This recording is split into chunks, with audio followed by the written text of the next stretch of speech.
ఇదే మగాడే గొప్పరా. ఎందుకంటే మగాడు ఎక్కడికి వెళ్ళినా ఎలా ఉన్నా బతికేస్తాడు.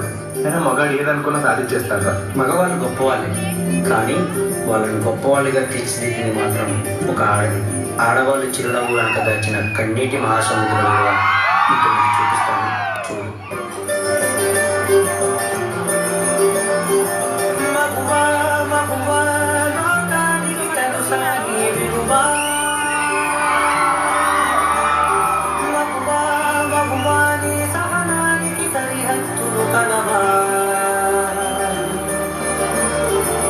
అటు ఇటు అన్నింటాను మేజలమంతా పరుగులు తీస్తాను ఇంట బయట వర్షారంతా రోజు నీ వల్లే నాకు లేట్ అవుతుంది.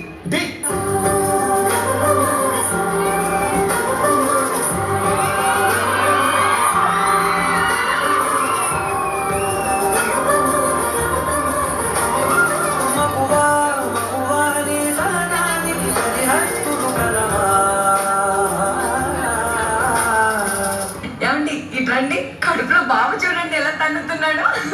అదేంటి నాన్న, కడుపులో తమ్ముడు తంతున్నా అమ్మ అంత సంతోషపడుతుంది? అది నొప్పి కాదు నాన్న, నొప్పని మనం అనుకుంటున్నాం, నీ తమ్ముడి ప్రేమని అమ్మ అనుకుంటుంది. ఒక్క క్షణం ఆడది మీ కళ్ళ ముందు కనిపించకపోతే అమ్మా ఆకలేతుంది. అబ్బా ఇప్పుడు ఈ బట్టలంతా ఉతికి ఇల్లంతా చదరాలా? కాటుక కన్ను విప్పారకపోతే ఆ ఒక్క క్షణం ఆడవాళ్ళ విలువ తెలుస్తుంది. ఈసారి కూడా పనికి మళ్ళింది ఆడబిడ్డనే కంటే నా వంశం ఇక్కడితోనే ఆగిపోతుంది. ఈసారి మగబిడ్డను కనకపోతే నువ్వు వేరే పెళ్లి చేసుకొని నా వంశాన్ని నిలబెట్టాలి, అర్థమవుతుందా? మావయ్య, మీ ఇంటికి వారసునిచ్చాం. ప్రతి ఒక్క మగవాడు పసివాడేగా.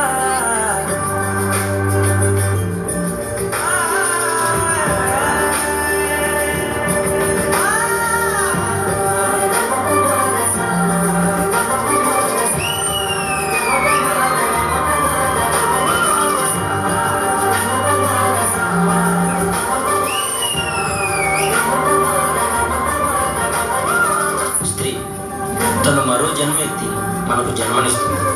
పిల్లల కోసం తను కన్న కళల్ని, భవిష్యత్తుని త్యాగం చేస్తుంది. ప్రతి మగాడి విజయం వెనక ఒక ఆడది ఉంటుంది అంటారు.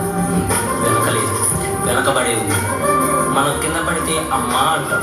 అలాంటి స్త్రీని పడేస్తూనే ఉన్నాం, అగాధాల్లోకి పడేస్తూనే ఉన్నాం.